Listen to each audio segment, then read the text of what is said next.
Mama, welcome back to another episode of the Working Mama podcast. I hope you're having an amazing day. This week on the podcast, I have a really special guest. I have to say, yes, I do some fangirling in this episode. And my guest is Megan Dalla-Camina. If you haven't heard of her, that's okay. She's the founder of Women Rising and just released a book also by the same name. And the quick at the back of the book goes, are you tired of being asked to lean in, perform, and conform? The truth is that women today are still restricted by pervasive ideas about how we should behave and what's possible for us.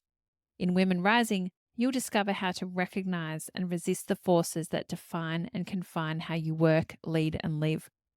This book is pretty amazing. I was reading it and thought there was someone literally inside my head writing what I was thinking and also giving some of those real aha light bulb moments. So today's episode's all with Megan, but also just quickly, if you'd be able to refer a friend, pay this podcast episode forward to someone else, a fellow working mum, that would be absolutely amazing. So let's get into today's episode with Megan. Welcome to the Working Mama podcast, a show that provides real-world tips, tricks, and advice to all working mamas on how they can have a career, family, and hopefully one day break the glass ceiling. Welcome, Megan, to the Working Mama podcast. How's your day going so far? Thank you. Good. Yeah, I had a good morning, had a walk on the beach, and can't complain. Good start to the day. I'm excited for our conversation. So am I. So I've been following you, and actually I'm fangirling right now a little bit for a little while. But those of you that don't know, the listeners that don't know you, who are you and how would you best describe yourself? So I am a mother, single mum. I am an author. I am a founder and CEO of Women Rising, a women's leadership and empowerment company. I'm a seeker. I'm a yogi. I live a simple life and I'm very passionate about helping women rise. Fantastic. And you've had a really interesting career journey to get to where you are today and to be the founder and CEO of Women Rising. What's been your career journey? So I started off, I ended up in corporate for 18 years, but I didn't start there. I never had a dream of, being a corporate executive. Does anybody? I'm not quite sure. Yeah. When we're little girls, I grew up as an actress and a dancer and a singer and a writer, and I sang in bands and did all these cool stuff. And all I ever wanted to do was be an actress. And that was my whole childhood. And I finished high school and went to performing arts college and then, was pursuing that. And then a whole bunch of things happened in my early 20s that kind of put me off that path and put me into corporate. So it was the most random thing. If you had have said to me when I was 18, you're going to be this, big corporate executive traveling the world, I would have committed you somewhere. But I ended up at GE in their electronic commerce business way before electronic commerce and e-business and everything was a thing. And that was the start of my corporate career. And I ended up in marketing. I ended up working when I was 25. I was marketing communications manager for the electronic commerce business of GE across Asia. So I would spend for about 5 years, 3 weeks out in Asia and the US, 1 week back in Australia. Did that for 5 years. Was crazy, but I loved it, pre-children. And then I went to PricewaterhouseCoopers and worked for the consulting business there, and then got bought through acquisition by IBM and ended up in IBM for 12 years. And in between, I got married, had a baby. I'm trying to get the order right. Got married, had a baby, got divorced when my son was 18 months old and I was 31. He's 23 now, so you can do the math. A long time ago. And just had that juggle and struggle of being a single working mother, being a young executive, driving and striving for all of the things. And I completely burnt myself out. So that we can talk about that if that's interesting. And then 11 years ago, I left IBM. I was the head of strategy at the time to start my own company and have been doing work specifically around women's leadership, women's empowerment, women's well-being, writing books, teaching, coaching, leading for the last 11 years. Amazing. So many elements to that. And also, I've got personal elements because I've also been in marketing communications and I'm also now in strategy. So, a lot of that I can actually Okay. relate back into in terms of career journey and things like that. So, just quickly on your burnout, what was that experience like? And how did you recognize that you were going through burnout? And how did you, I guess, come out of that probably bubble and cloud of burnout? Yeah, again, it's really interesting, right? Because our life makes so much sense when we look back. And when I look back from even when I was like 19, I had this drive and strive, what I call drive and strive energy, like that, ambitious, not ambitious for outwardly things, but just driven because I was so passionate about the things. And there were all these things, when I was 21, I had chronic fatigue syndrome. Before they knew what it was, I was in bed. Yeah, I was bedridden for 6 months. I was so ill. And then the slow path of coming out of that. And then all of these little, what I would call mini burnouts between like 25 and 35 when I hit the wall.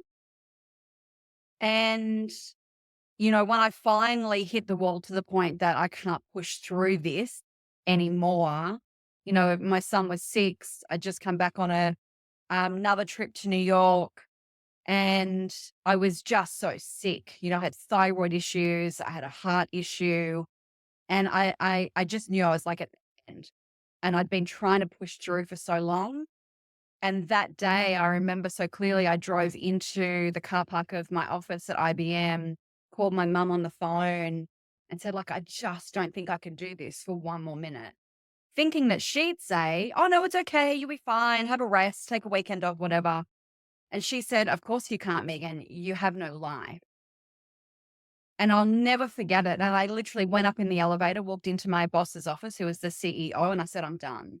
Like, I'm done. Can't do it for one more minute. And then started going through the process of re-engineering my life. But it's interesting, and anyone who's gone through burnout may relate to this. Like I took 2 months off. I negotiated to come back in the director of strategy role, which was a newly created role because I was trying to do director of marketing and director of strategy and negotiated a 4-day work week. But then I came back in with exactly the same work patterns and habits. And so, like, it took, I would say, years for me to finally get the memo of you actually have to change everything to set yourself up. And you have to really, my journey was about really, truly understanding myself, my patterns, my drivers, and what like optimal well-being and optimal working life would look like for me. And it's a daily process still to this Mm. day. Yeah. So you had to do a lot of that work internally and understanding yourself and all the impacts and the external factors. Because it's, you can have that 4-day work week. Yep, sounds all good. But you really had to work on yourself and almost undo everything that you've probably learnt over the previous 18 years. Yeah. For me, it was a process of a number of things. And it really is. It's so interesting when I look at my work and how my work, what I teach and what I coach and what I write about has come together over the last 15 plus years. I came out of that period and the way, like, one of my strengths is love of learning and curiosity. Um, and I wanted to understand the science and the practice of how we thrive as women. Like, how do we pursue passionate work and be mothers and have our own spiritual life or whatever it is that's interesting, for us? So I went and did the first thing I did after my burnout. I went to my yoga teacher training because I was always interested in yoga, but I wanted to go really deep into the practice and this, the spirit of it all. I went and did a second master's degree in wellness and positive psychology because, again, I wanted to go deeper. I wanted to understand the research and the science and proven practices. And those two things together, like, I always talk about my work as science, spirit, and experience, that fusion. And that's really been the journey of understanding what does the science have to tell us, whether it's positive psychology, neurobiology, leadership science, gender science, well-being science. And then how do we sort of integrate that with what's right for us in practice and then bring that together in the most optimal way, which is different for all of us. Yeah, it certainly is. So what has been some of those really key things that you've learnt through that of how women can thrive? The first thing I always say is, it's actually, I was talking to someone yesterday. It's on my notepad here, like clarity.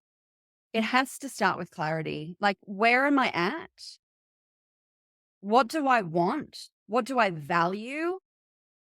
Um, how do I thrive? Like, what does thriving look like and feel like for me? Even if we are so far away from that now, like what's a time when I was thriving? What was I doing? And most important, clarity around like, what are my values? What does alignment look like? And what do I want my life to look like? And so often as women, we skip past all of that to get to the fix.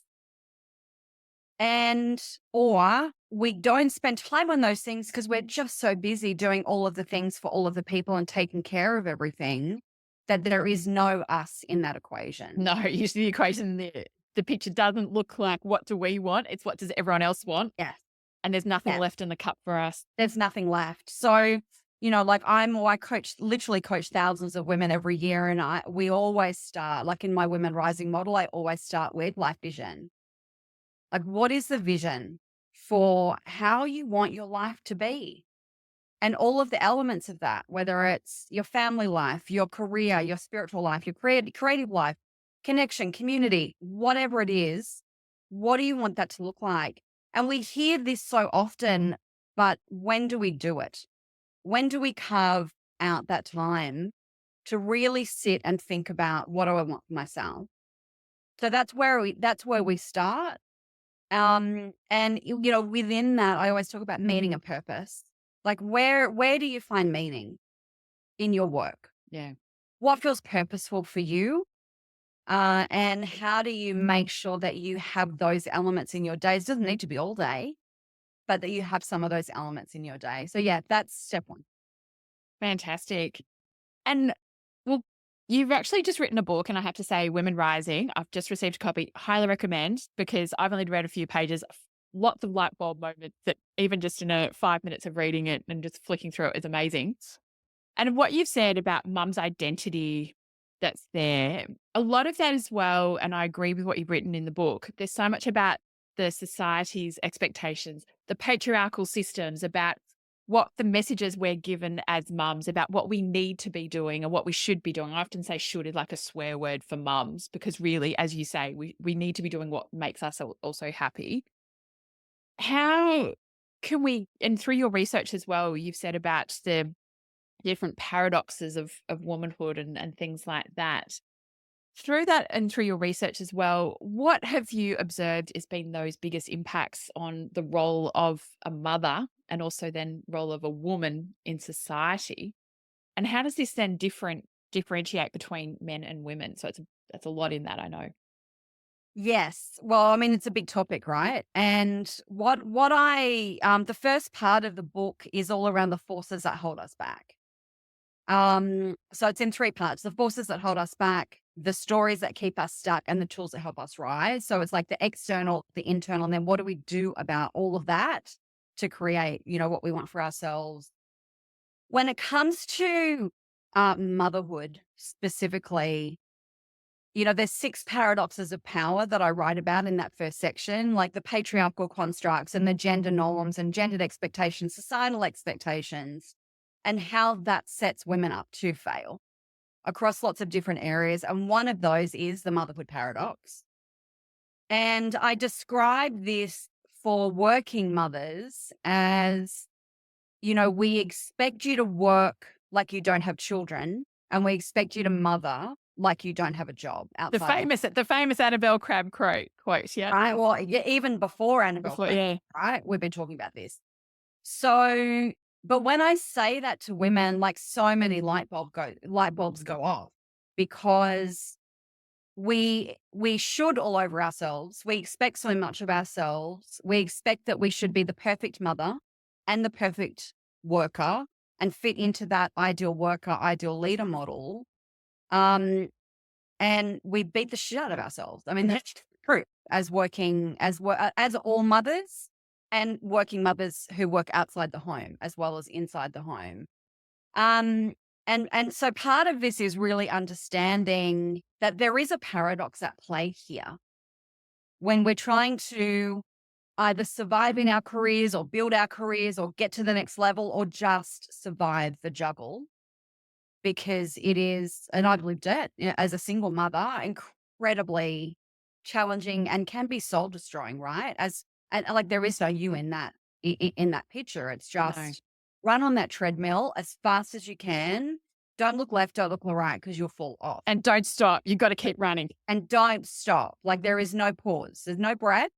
Just go. And this is what the patriarchy has set up for women. But so often as women, we don't see that at the external, we just blame and shame ourselves that why doesn't my life feel so great? Or why am I feeling resentful towards my family? Or why do I hate my boss? Because they just don't get it. Yeah. Like we put all of that on ourselves. And what I really want women to understand is this is the patriarchal construct where women are not set up to succeed and at worst case set up to fail. Yeah.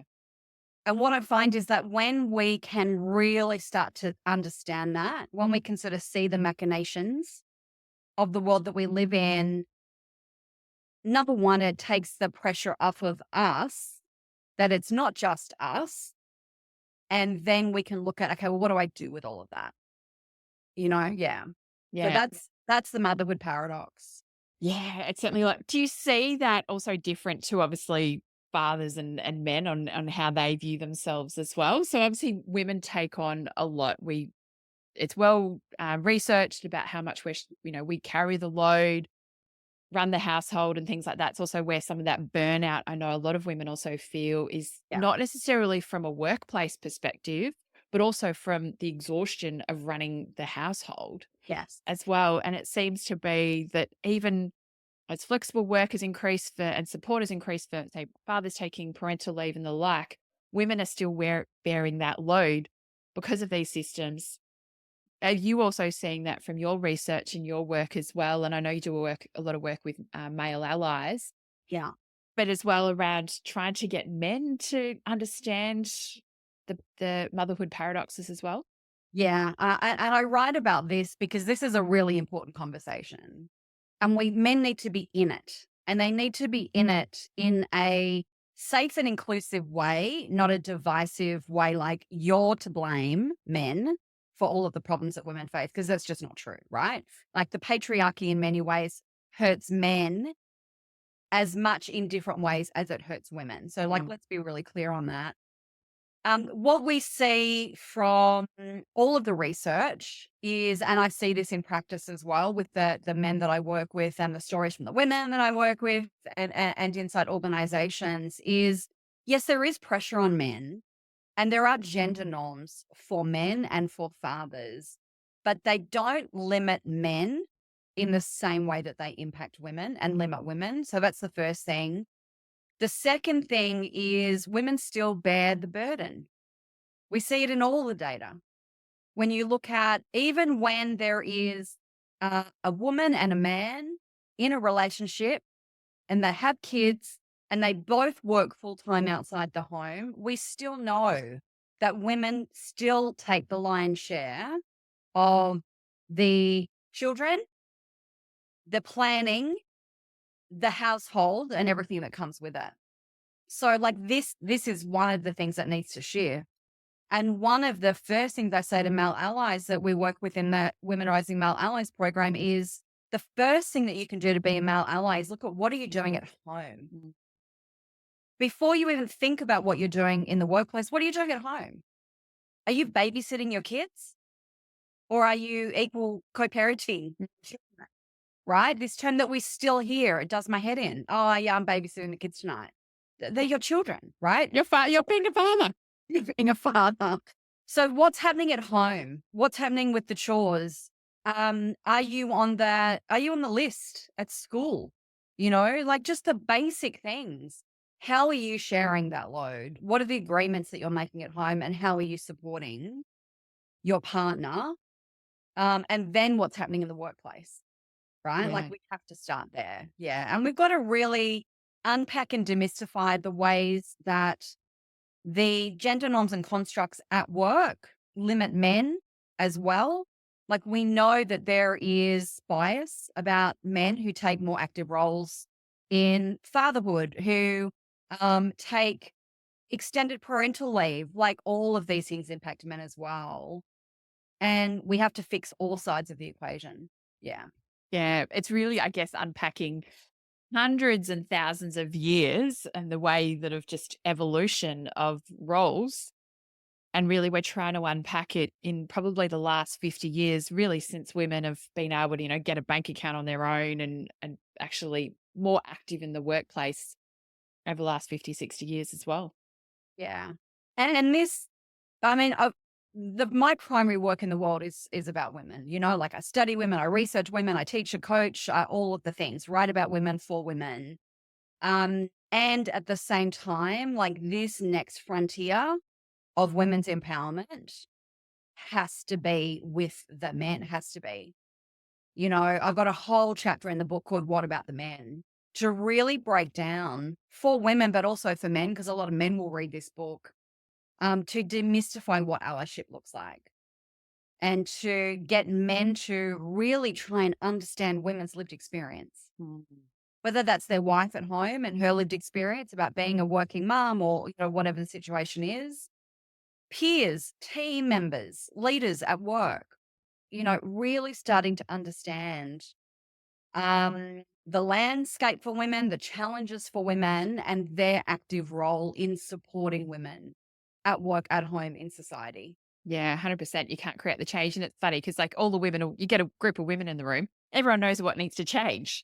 So, but it's actually then bringing those male allies along for the journey. I actually remember speaking at a part of a panel at a conference 12 months ago, and was probably the room was about 90% males, and we're talking about diversity and things. And I actually asked them the question, what are you doing to actually help the women in your team, the women in your life and things like that? It was a 2-day conference, and actually a few of the men came up to me after it and said, "Thank you so much for actually saying it the way that you did." They actually reflected and they're going, "Yeah, what am I doing?" And then a father said, "I want to play more of an active role in doing childcare drop off and pickups." And he said, "I went home that night and then had a conversation with my wife." And I was like, "Look, yes, even if it's that little ripple, if it's just starts with one conversation and also about what the men want to do." I was like, "I'm happy, job done," for that conference and things. But Yeah. it's so right. We've got to, it can't just be having a conversation with all the women in the room. 50% of the population is men. We also need their support to actually change the systems that we already have around us, both at home and in the workplace. Yeah. And look, here's the bottom line, right? And I wrote this. I thought, oh, do I really want to say this? But it's the truth. Like, we can't get there without the men. No, That's the bottom line. And, it sounds like a terrible thing to say as a card carrying feminist.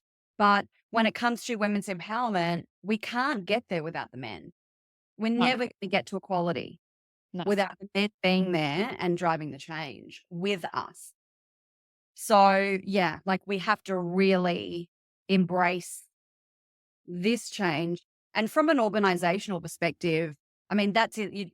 Change happens in the middle, right? So, like, where are all those men in middle management? They're the ones who we're working with. Yeah, which is it's a great way of doing it. Yeah. Are there any other key I guess it's all the paradoxes that you write about, really define and confine us, to and probably in a way also probably sabotage ourselves of where we want to be as both as a mother, but also then having a career. Yeah, look, it's all of them. I mean, there's six. There's the empowerment paradox, which is around, we expect women to be empowered in systems that disempower them. I mean, it all starts there, right? We look at women at work, we look at women in society, and we think, well, if you can't succeed, then that's on you. Well, no, it's not on women. It's on the system that we're operating in. Yeah. Things like we talk about imposter syndrome, and yes, imposter syndrome is very real, but it's also imposter system. How can women not feel like imposters in systems that were never designed for them to succeed in? And actually allow the system to support them as well. Yes, exactly. I mean, the leadership paradox, we want you to lead, but not like that.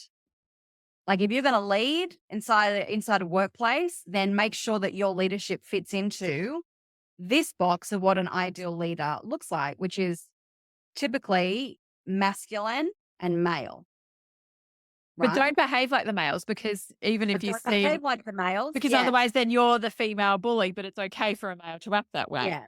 And it's the double bind, just the likability penalty. It's, women can be seen as competent or likable, but really both. And all of the data that comes around that we see through gender norms, patriarchal constructs, gendered expectations in workplaces, everything a man does, and all those masculine traits, beautiful masculine traits that we all need, they align perfectly with what we expect from a leader. Mm. But the gender norms for women are that you will be kind and nurturing and communal and take care of everybody. And those traits do not align with what we think a leader looks like. So a lot of the work that I've been doing for the last 15 years is around bringing in this concept of feminine and masculine traits. I was talking about it way before anyone was like, what are you talking about? When I was at IBM, they're like, huh? I remember the first time I presented on positive leadership, new leadership to the executive team at a bank. And I was presenting, some research at the time, not my research, meta research from the Athena doctrine that the world would be a better place if men thought more like women. And like they all nearly fell off their chair. Going into the data around this is what new leadership looks like. But this is the conversation, right? Feminine, masculine traits, all genders. We all have them. How do we change the dynamic of leadership and what we expect from leaders so that women can show up authentically in that versus just keep hitting this barrier of, oh, no. We want you to lead, but don't lead like your authentic self. Yeah. Yeah. And there's others. So yeah, but you can see like at every level that these like I talk about the knots that tangle women's progress, and these paradoxes, like fit right into that. Yeah. So what advice do you have for women who feel trapped by some of these paradoxes? So we've been talking about like the challenges and I guess those knots. How can we start to untie those knots to allow women to thrive and to be able to, be their true selves if they want to, say be a mum and also have a career? I mean, there's so much that we can do. There's so much that women do every single day. One of the things I'm really passionate about, and one of the reasons I wrote this book is because I want women to see the world that they live in. And it's not about being pessimistic or doom and gloom. It's not that, right? Like I'm an eternal optimist, in all of my research and work. But it is about understanding that it's not just us. Like the thing that I hear more than anything else from women in the Women Rising program, when they come in and they're with, 1,500 women, and they all have the same thought that it's just me. Yeah. I'm the only one who struggles with confidence issues. I'm the one who can't balance my work and home life. I'm the one who feels like a guilty mother. I'm the one who keeps hitting up against leadership barriers and authenticity barriers at work. And what they very quickly realize is it's not just you, it's all of us. And it's across age and culture and industry, all different types of family situations. It's all of us, right? So the reason the paradoxes are so important is so that we can realize as women, this is the system. This is the world that we live in. And once we see, like you can't unsee it once you see it. No. And then we can look at, okay, great. Well, if they're the forces out there that have the potential to hold me back, And I can understand that. And there's lots of tips and tools in the book for how we move through that. Then we can also turn our attention to part two, which is what's my work to do? Mm. And in all of our research, a lot of other research, the number one issue that women say holds them back is their inner critic, Yeah. right? So it's inner critic and it's confidence. The problem with just talking about confidence is, and we hear this all the time in workplaces, oh, you just need to be more confident, which is incredibly unhelpful, right? Like, what does that mean? And confidence is a muscle as well. You've got to build it up. Skill, right? Skill that we build. But the whole part two of the book is around the inner critic and really understanding it's one of the things I really want women to do their work on, which is what are the stories that I tell myself that keep me stuck where I am? You know, the best definition I've ever heard from research about confidence is the ability to turn our thoughts into action. Mm. And the piece in the middle that keeps us stuck That are the reminds me. stories that we tell ourselves. So, is it, I'm a terrible mother. I'm not smart enough. I'm not good enough. Everything needs to be perfect. Like, what are your stories? And then using the tools to start to like unravel those stories, unhook from them so that you can start to be in your power, reclaim that power. And that's our work to do. We need to understand the context of that with the world that we live in and the workplaces that we're in. But that work around our own empowerment and really understanding this narrative that I've got going on that's keeping me in place, I can do work on that. There's tools that I can use to unravel that and move forward. So yeah, it's both sides of that equation. Yeah, 100%. I know from personally, I've done a lot of work with myself on the last 18 months, exactly in that inner critic mindset. I almost didn't go for a job because of that inner critic of, no, I can't do it. Someone else is going to go for it and things like that.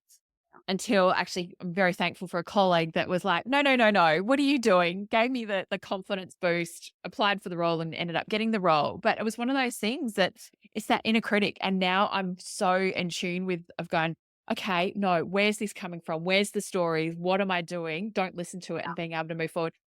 But, it's taken me till I turned 40 last year. It's taken me 40 years to Yes. get to that, but I'm still working on it every single day about that mindset. Yeah. And we do, right? Like we do like I always say, like, there is no there. We never go, we don't arrive. There's no like golden tunnel and we get there and like, oh, we're perfect now.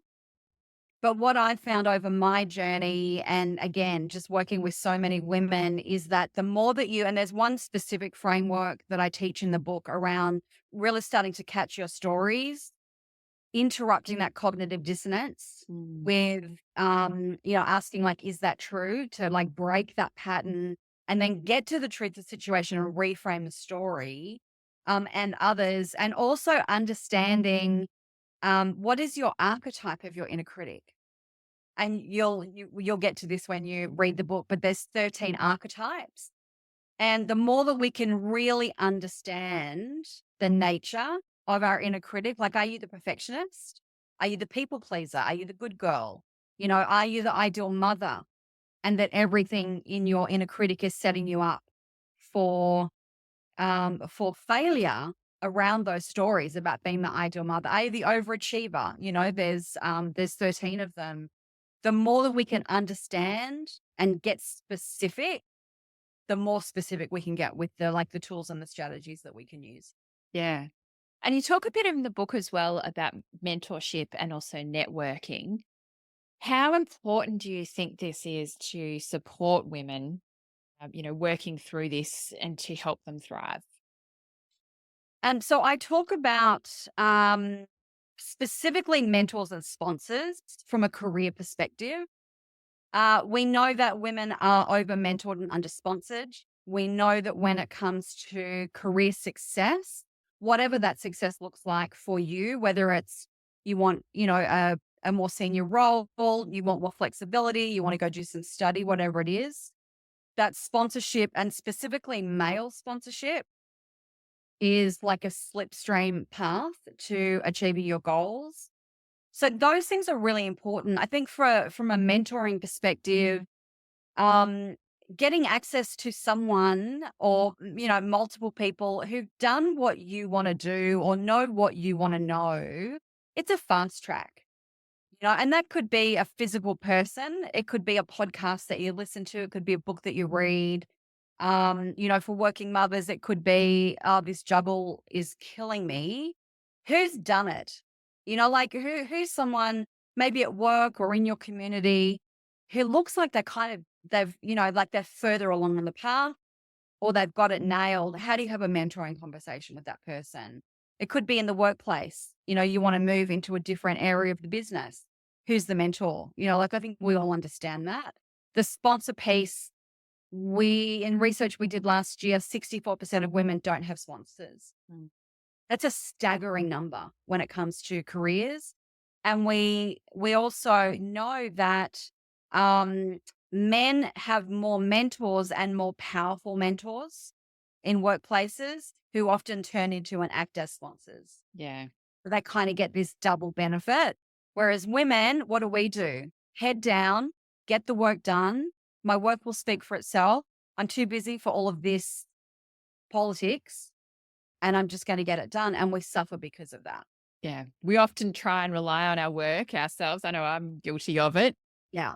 And really, otherwise you've got the men big noting themselves and things like that. And you're like, really? But Yeah. And yeah. connecting, right? Connecting, having conversations, saying, this is where I want to go next. How could you help me? And we're over here with our heads down doing the work. And sometimes that serves us and it's very noble, but it doesn't always pull us through to have the careers that we want to have. And, I can't remember the stat off the top of my head, but in our Voice of Women at Work research last year, it was a staggeringly high number. It was something like 74% of women feel like they have not met their potential at work and they are unfulfilled. And these relationships can really help with that, right? Because that's what can get us access to opportunities and get us the support to do what we want to do. Yeah. And it's not always the networking after 5. It can also be during work, having those conversations as well. Yeah. And I know I've experienced this as well personally. It's also articulating what you want to do, of actually stepping into the opportunity. Because sometimes we may just mull it around in our head, but as soon as we verbalize it, you're like, ooh, I've actually told someone this is what my ambition is. Am I actually overstepping the mark, or is it possible? And men will just like the usual job application, they've only got 20% of the skills, but they'll go for it. Meanwhile, the female will feel like they've got to have 100% and then they'll go for the job. So that mentality as well, of actually stepping into their true selves, is so different between male and female and the roles. Yeah, and it comes back to that clarity, right? Like, what is it that you want? What do you want your life to look like? What do you want your career to look like? What could be the next 3 potential things that you would be interested in? Who can help you? We're so shy about asking for help and support as women because we're so capable and we just get all the things done. But when it comes to certainly support at home, absolutely, and support for our careers and our goals at work, knowing what they are absolutely is number one. Or knowing who you can go and talk to try and help you figure it out, which could be those mentoring conversations, working with a coach, being in a program community, whatever that is for you. Yeah.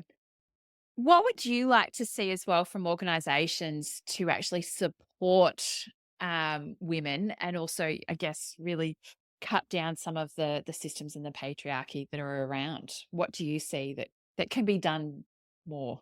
Oh, there's so much. I would like, number one, I would like organizations to get very real about where they're at and what they're doing and what they're not doing and what their culture is. I think it's very easy in very busy landscapes, which are organizations, and I was in them for 18 years. I know I work with 600 plus organizations in my business, to tick the box, right? Oh, yeah, we're doing a women's leadership program. Oh, yes, we're doing, we've got some targets over here. And right. And we just go tick, tick, tick. And we have a million paper cuts of good intention. But when you really look at what's happening, and the data will tell the story a lot of the time, particularly around attrition or stuck pipelines, what's actually going on, and to listen to the women. The first thing I always say to the men, which is the second thing that I would say to organizations, is where are your male allies? What are you doing for them? And every man in your organization in a healthy culture is a male ally 100%. for inclusivity, particularly for women, right? Is I say to men, go and talk to women. Just ask questions and listen for the answer. What's it like for you working here? What was your experience coming back from maternity leave? How is it being a working mum? And tell me about that juggle. Yeah. Ask questions, listen for the answers. And then for men to get the tools to actually be active allies. And then the third thing, and these are not necessarily 1, 2, 3, right? But 3 things is support your women. Like support your women. We find that for women who come through the Women Rising program from organizations, they have an 82% intention to stay with their employer. Like that's an attrition. That's incredible. That's huge. Yeah. So give women the tools through whatever mechanism you can do it to help them get clarity, to find their purpose, to be confident, to be authentic leaders in whatever role that they're in, and to be truly well and set up environments for women to not burn out, because we have a pandemic of burnout. 100%. And I it's only think getting worse after the only actual getting worse. pandemic. Yeah. Yeah. Yeah. And what would then your advice be into women? I know that probably your top 3 for career leadership and life success to help them thrive. Number 1, take care of yourself. Sounds so simple, and it's not. Can be Probably the really hardest. challenging. Probably the hardest thing. And what is the smallest thing that you could do that would have the biggest impact? So by that I mean, is it your sleep? Right? Is it really lasering in and focusing on getting the best quality sleep and the optimal amount of sleep for you? Arguably, that is the number one thing for all of us. Incredibly difficult with, young children, with babies, if you're caring for somebody, etc. But what is the smallest thing or the one thing that you can do that's going to have the ripple effect on everything else? That's where we start for our well-being. When not let's go do all of the things. Pick one thing, get that, and don't underestimate the power of small changes and small moments. If you can't meditate for 20 minutes, sit for 5. If you can't go for an hour's walk, go for 10 minutes. Yeah. What are those small incremental changes, and what do you need right now for your health, well-being, mental health, restoration, renewal? Number 1. Number 2, get clarity on what you want. How are you defining success at this season in your life? Is it, do you know what you, ideally would like your life to look like, your days to look like, and all of those pieces? Spend some time. You don't need a week on retreat. Have a couple of 30-minute blocks in your calendar over the next month and really think about it. I can give you a free resource people can download. It's called our Possibility Planner that can sort of guide you through some questions to help you think about that. And then the third thing that I would say for career and leadership success is to really understand your inner critic. Understand the limiting narratives and stories that you have that are holding you back from doing what you really want. Once you figure it out, this is what I want my life, my career to look like, then we have to remove the blocks we're placing on ourselves and do that work. So well-being, clarity, inner critic, and confidence. They'd be my 3 main things to start with. Amazing. I know there's so much there, and obviously so much more in your book as well to help you work through that. Is there anything else that just off the top of your head, I know you could talk about this all day, so could I. Any tools, tips, advice that you've got for women navigating the juggle of career and motherhood? Yeah, look, if there was one thing that I would say, it would be stop being so hard on yourself and give yourself some grace, because we do beat the crap out of ourselves. Even if we're not aware that we're doing it, like when you really start tuning into your thoughts and your inner critic. And for those who get the book, you can go into your archetype. We're so tough on ourselves. And it impacts everything that we do. It impacts our families, it impacts our jobs, it impacts how we feel and how much power we are in as women. Mm. And, again, that's why I'm so passionate about the inner critic work, because once we start to see the way that we speak to ourselves and the stories we have about ourselves, again, like once you see it, you can't unsee it. And when we can sort of soften into that and have compassion for ourselves and find the grace there, that's life changing, and it may not change what's going on around us, but it absolutely changes who we are and how we feel in our lives. So, yeah, some softening, some grace, some self compassion, some self kindness, and also just realizing that, like, if you're in a tough spot as a working mama right now, just know, and I wish someone had said this to me when I was in my toughest moments, like, this is just a moment in time. This is not the rest of your life, Mm. right? Like, and find your people, find your community, find the things that can support you to get through it. But this is not forever. Yeah, great advice and great tips. Now, something I know that you ask a lot of people, and I would like to finish off with this with you. What is your vision that you have for your life?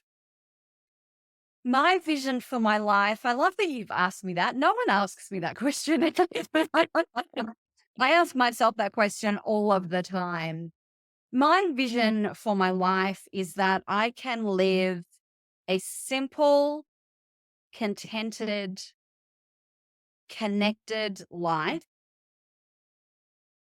and do my purposeful work in the world to support millions and millions of women.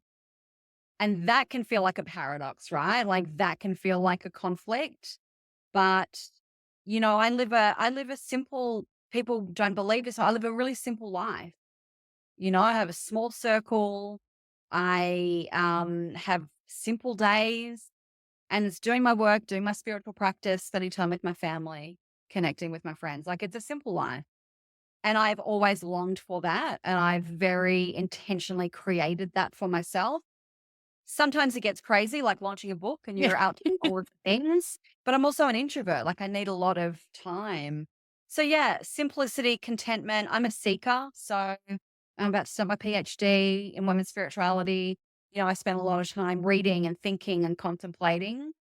And I'm very passionate about my work, helping women rise. So yeah, like that for me, that's my vision, that I can be healthy and well and vibrant and connected with people that I love. Amazing. And second to that, what do you do to fill your cup?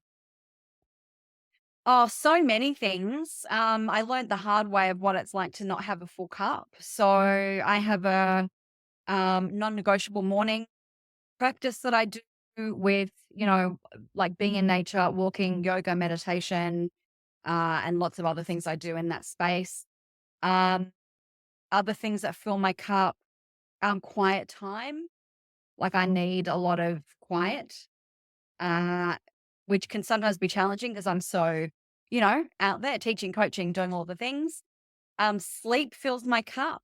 I didn't sleep for the first 5 years of my son's life. It was not a sleeper, and it was me and him. So, I hold sleep in the highest priority. Time with my girlfriend, time with my son, who I'm blessed he still lives at home for now, at least. Um, and yeah, those connections, and my work filled my cup as well. But I have to watch that tipping point of being full and thriving in my work to too much.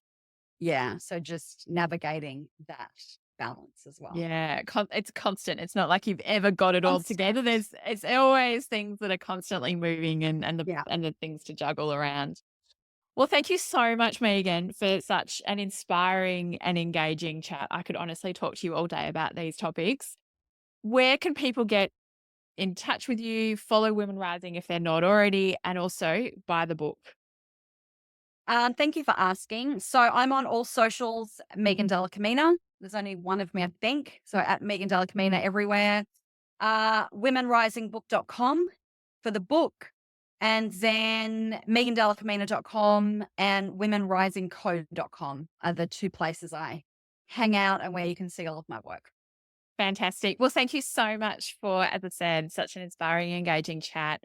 Highly recommend going to get the book. So if you've just thought about some of these things that are setting off a few light bulbs as we've been chatting, highly recommend it, because also the book is really good and that actually gives you active activities to actually go away. So it's not just about telling you what you need to do, but actually getting you to also do some of that inner work as well, which is so important. So it's a really proactive book. So thank you so much, Megan, for writing these things and no doubt helping thousands and hopefully millions of women along the way. Thank you so much. And thanks for the work that you do, supporting all of the working mothers out there. My pleasure. Thank you for listening to the Working Mama podcast. Subscribe to the podcast on iTunes, Spotify, or your favorite podcast catch up. Please also feel free to contact me on any of the Working Mama social channels. Remember, Mama is MUMMA, or website www.workingmama.com.au. I would appreciate you to share this podcast with friends and colleagues, especially those that are parents managing the juggle. And I would really appreciate if you had to take the time out to leave a review of the podcast. Thank you and see you next time. Have a great week.